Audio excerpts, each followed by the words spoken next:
So what do you call yourself? Welcome to the LaTangela Show. Hey. Hey, what can I do for you this fine day? This is your destiny. Hot, hot, hot. Right now. Welcome to the LaTangela Show.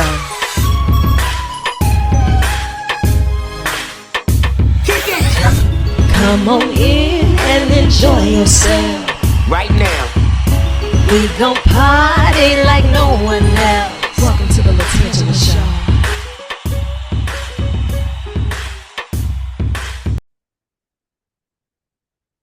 Hello, hello, hello. Hey, LaTangela, how are you? Hello. How y'all doing? Hey, y'all. Doing Hey. good, doing good. It's a family reunion and I love it. Will, you are outnumbered, so you know that means we're going to put you on blast first. I hope you know it. Most definitely. Listen, thank y'all so much for taking time out of your schedule to join me today. My computer was doing the extreme most, and I had to start over. Then it was glitching, probably because I just wrapped up a meeting that was like, could have been a fax. Ooh. Yikes. That makes Tis sense. the season. Do you hear me? Mm-hmm. But I'm glad to be here because we're in the lab. And I Yes, got we are. answers. Make me better. Now, Kourtney, I said I was going to pick on Will first, but I'm going to get to him in a second. Doc, hold tight. And Miss Green, you already know I'm about to give you a dose. But when she calls and said, we got something going on, I say, do tell the story. Always on the scene, making it happen and connecting people, places, resources, and being the vigilant angel that you are. What is the importance of having us all in this space together today, Kourtney? So I'll definitely start off by saying when it comes to stories, they need to be told and they need to be told authentically and they need to be told by the people who really understand them to really grasp the depth of the stories. And I think with the Storytellers Lab in general, they're really bringing that to the forefront. So for me, when it comes to students in storytelling, it gives them an opportunity to dream beyond what's happening in their daily lives. And it gives us an opportunity to look beyond the lens through the eyes of the students. And I think for Baton Rouge, Louisiana in general, we deserve to be at the forefront. I love that. And it gives a level of transparency. Yep. It's not that we all have to tell the same story to be heard, to be seen, to be appreciated, even. And sometimes when everybody's telling the same story, the narrative is just like a bunch of static. Who's really Right. listening? Right. Dr. Winfield, I know you launched this in 2022. There's a Mm-hmm. vision behind all of it. And if you were to sit there and say, okay, there's something missing, what did the voices in your head tell you was missing before you started coming up and putting this vision board together? Yeah. Well, hey there. My first time meeting you. It's so good to be in the space with everybody. When I think about what I envision for the lab, I just wanted to tell stories. As an academic, sometimes we get forced into like a corner, like you can only tell stories in this way. These are rigorous stories, these are academic stories, and these are the ones that get you published. These are the ones that get you promoted, right? That's kind of the Yeah. message that gets sent informally and formally at times. But I just kind of wanted to break out of that box and I wanted to take people with me. I'm a creative, I'm an artist, I'm a photographer. I tell stories in all kind of ways. I'm not just an academic or I think that a part of my academics includes the story, right? And so I wanted to create a space where other people were like, yes, let's all come out of the box and tell a story. Everybody has one. And I don't think everybody had given themselves permission to turn the mic on. And that's what I tell my students. That's what I tell the lab.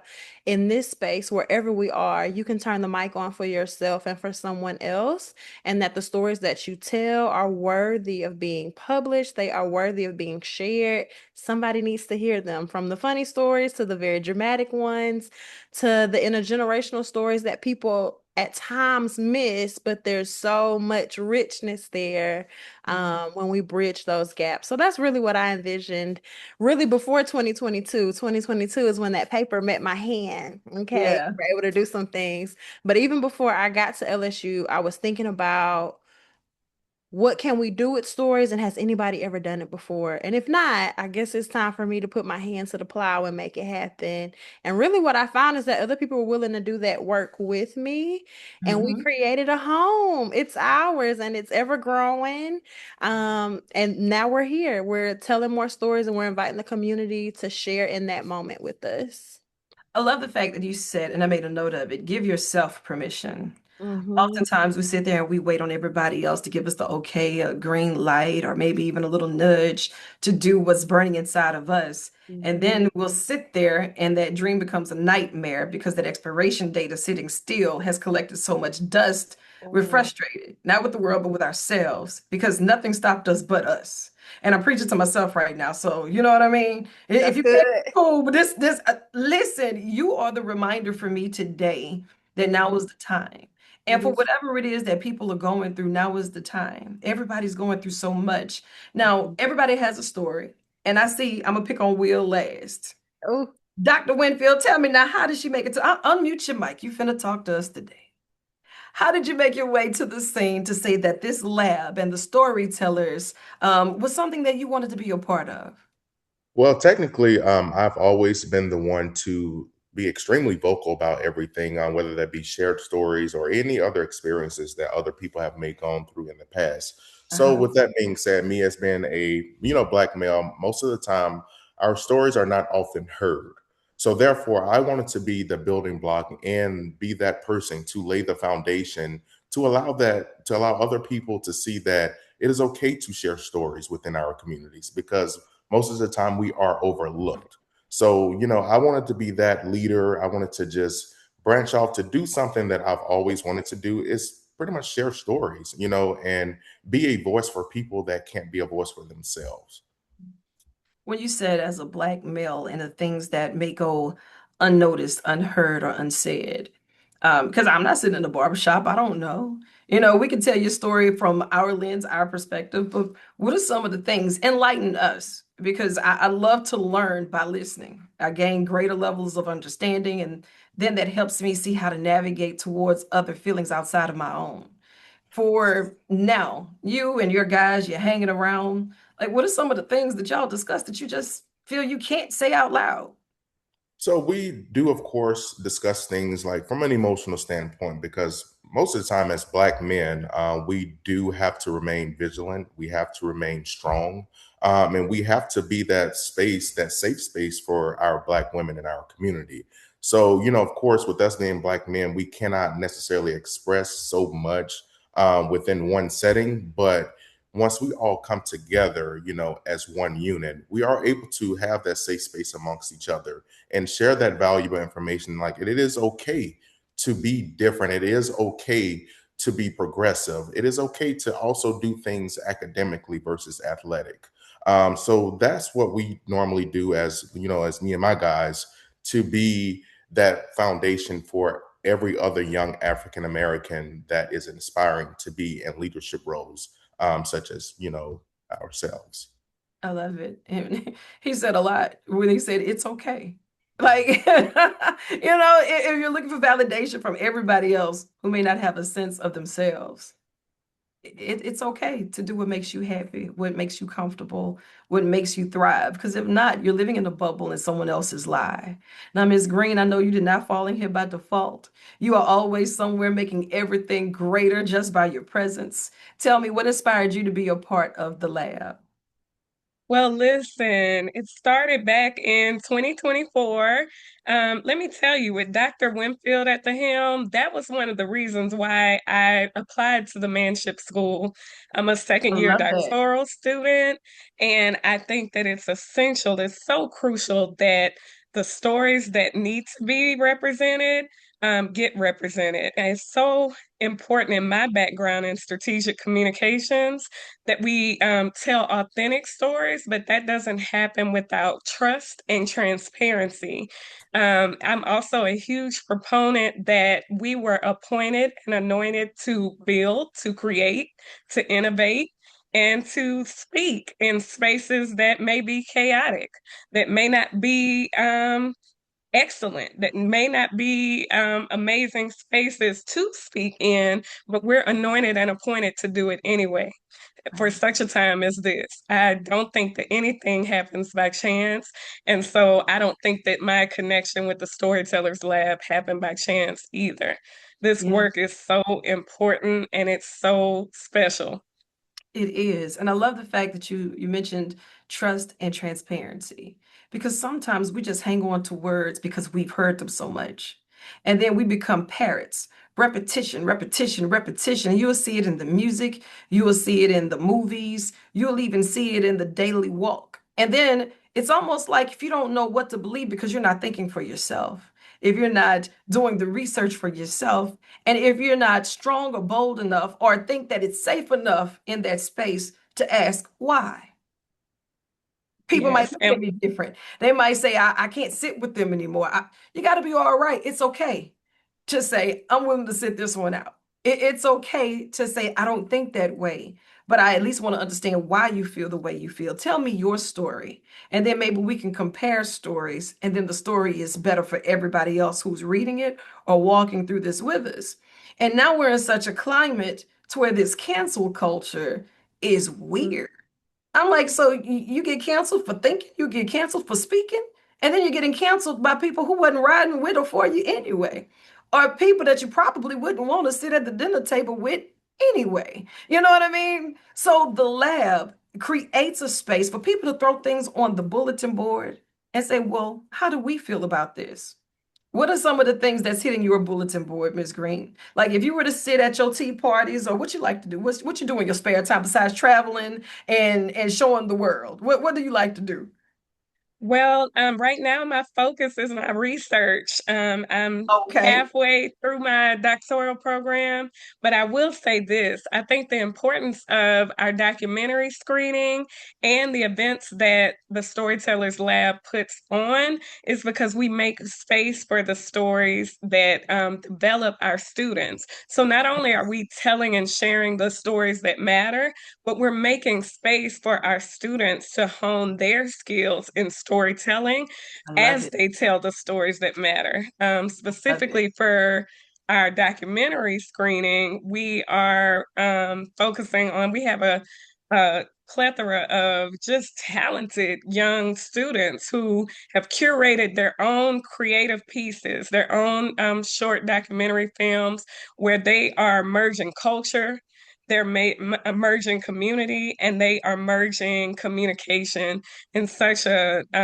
important and pivotal way that represents who they are, their identity as scholars, and also as individual people. And so, if you ask me what I'm working on, I'm working in spaces that do that. I'm focused on the end game, even though Yeah. I'm halfway through, and that these are my partner people. I'm with these people for life. We're locked in. Yes. This goes beyond just a lab.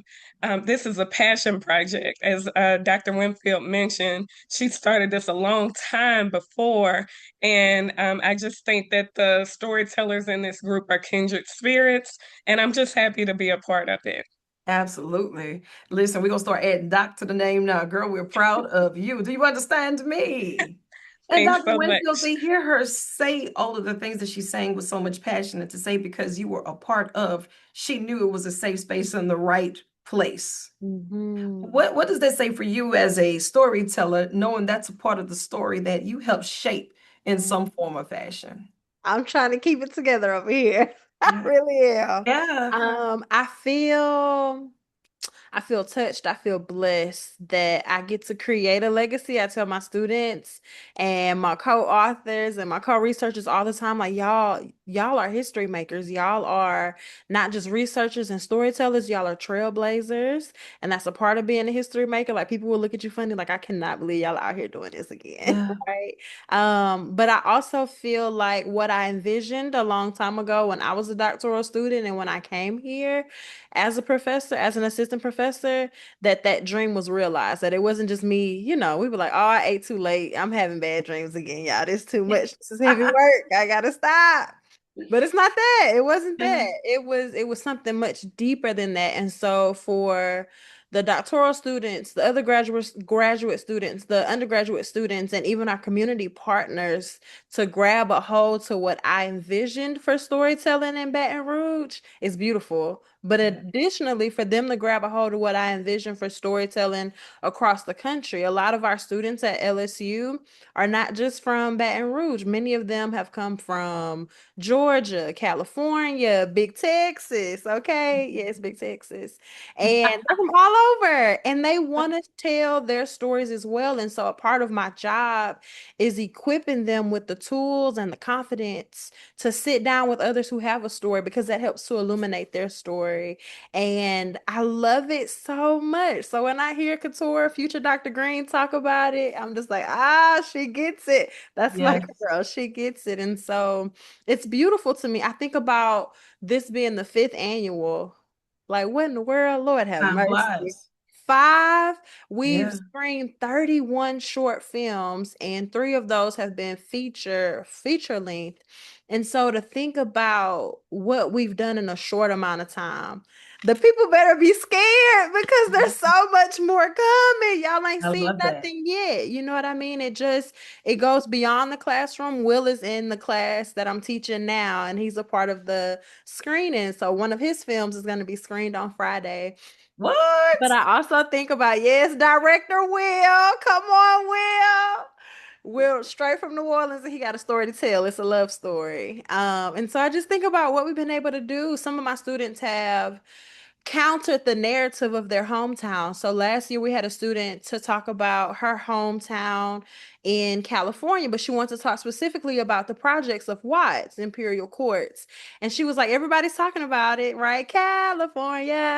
Okay. Yeah, that's my little That's jam. good. That's good. But people aren't also looking deep enough to see the personalities in that place, to see what makes it home. And her documentary did that. And we took that documentary on the road. Do you hear Yeah. me? We wanted to let Yeah. everybody see it. Additionally, we had another student who's also working for another news station. She wanted to talk about a different lens. And when we look at Baton Rouge, and we were able to screen that and just really be able to sit with the love that's here, the community that's here, the trailblazers and the history that's in Baton Rouge that many people Right. don't know about. And so when I consider what that vision looks like and how it's come alive and how it's impacting not only the interviewees and the participants, but the people who say, I have a story to tell and I want to tell it this way. I can't believe I get to tell it. I feel so blessed. I feel Yeah. like we ain't seen it yet. It's good now, y'all. Yeah. Oh, You but say, eyes have not it's gonna seen, get so much ears have better. not heard. And that's a Mhm. blessing. And it's a simple reminder that she gives too, to never underestimate the power of your presence. Mhm. Just by you being there and being consistent in your own journey, people are seeing it. That's the light that they need. We don't have to focus on changing the world for everybody else. If we focus on what we're supposed to be doing, it's Mhm. going to catch who needs to be caught. And then from there, they know that it's possible and you are a living legacy of that. And Will, I got questions. On a scale of 1 to Yes. 10, how excited are you for this documentary to come on out and you see that Will Stonewall across that screen? Talk to me. Look, I am elated.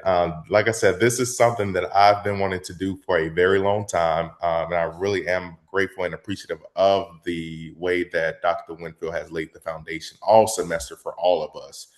So with that being said, look, I'm ready for the purple carpet, red carpet, whatever it may be, come Friday when we are, showcasing the screening. So we would like to everyone locally and regionally to, show up if they can. Absolutely. Kourtney, give me some inside scoop. How can we contact? How do we do tickets? Where are we going? What time should we show up? And do I need to bring my own snacks? Now, listen, y'all can judge me if you want to. I still believe in a big purse lined with some aluminum foil. If y'all smell the chicken, if I don't have enough, just mind your business. Mind your business.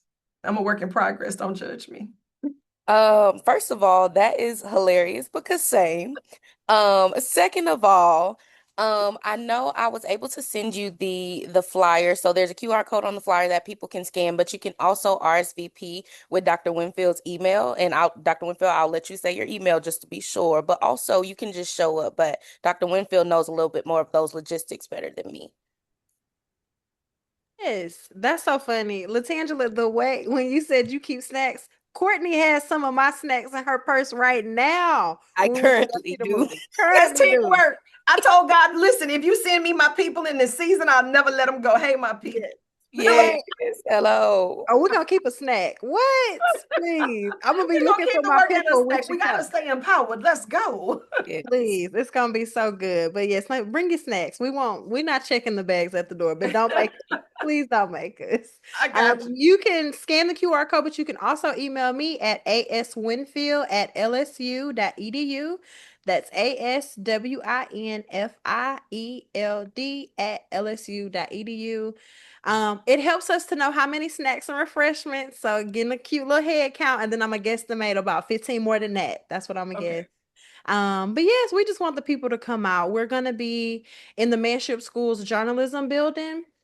As soon as you come in, it's the Holiday Forum. It's our home. It's what we've used for the last 4 years. So we, love a tradition. But I'm looking forward to the day when we max out on one of the theaters on campus. I got a vision for it. I believe it's gonna happen real soon. But for now, we're gonna use a space that's free to us. Okay. That's right.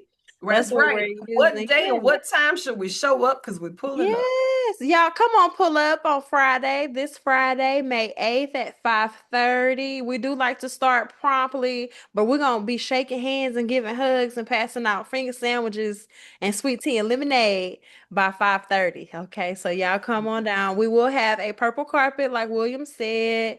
It's already purple, so there's that. You Our know. purple carpet. But we got our step and repeat. We want y'all to dress up like you going to a screening, right? It's a big event. We've invited the news to come.